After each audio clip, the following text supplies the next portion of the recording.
So, I've been live streaming now for quite a bit of time. Well, I don't mean like time right now, but I mean over time, right? And there's one trick that has saved my live streaming booty many times, and I'm going to tell you what it is. So, hey, I'm Kevin with Kevin Kolbe Media, and one of the things I love to do is help people explore their creative gifts so they can make an impact in the world. So, you're live streaming, what could go wrong? Well, first of all, when you live stream, you need to be prepared that almost anything can go wrong. I'm not a fatalist. Well, I'm a realist. How about that? I'm an optimist realist. I don't know what that would be, an optimistic?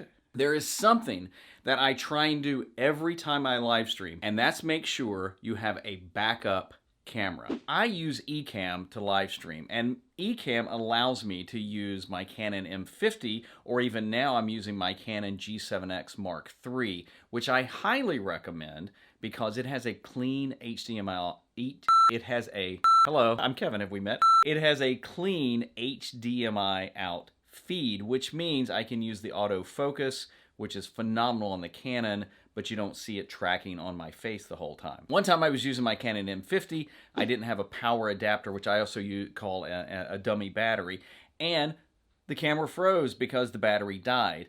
Thankfully, I had my webcam still hooked up, and that's kind of what I have here, and I'm going to show you what I mean when I say having a second camera ready can save your live streaming butt. I live stream using Ecamm, and Ecamm allows me to use like my DSLR or mirrorless camera. Typically, I'm always using my Canon M50, but now that I've picked up this Canon G7X Mark III, it has a clean HDMI out, which means you don't see the autofocus box around your face.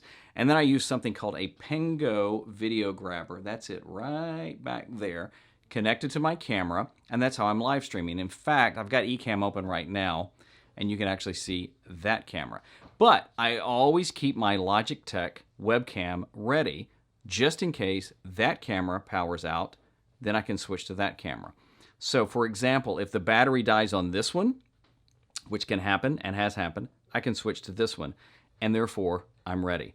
I also use the Audio-Technica ATR 2100. That's my mic. It's a little mic stand I got that I have it connected that way. This is an example of being ready. So if all you have is a webcam, that's okay. Or you can live stream with your phone too. But if you use something like Ecamm that allows you to use a Canon camera or a DSLR or even a mirrorless camera, keep your webcam plugged in. I guarantee you, speaking from experience, you may need that. So if you're interested in how I live stream and what I use, I'm going to put links down in the description so you can check it out and you can look and see exactly what I use. So if you live stream and you have any questions, just leave a comment and I'll be happy to help you out or suggest some stuff. And you can always go to my website and find out more about how I live stream and the gear I recommend too. Hey, I'm Kevin. Thanks for being here. Have a great day.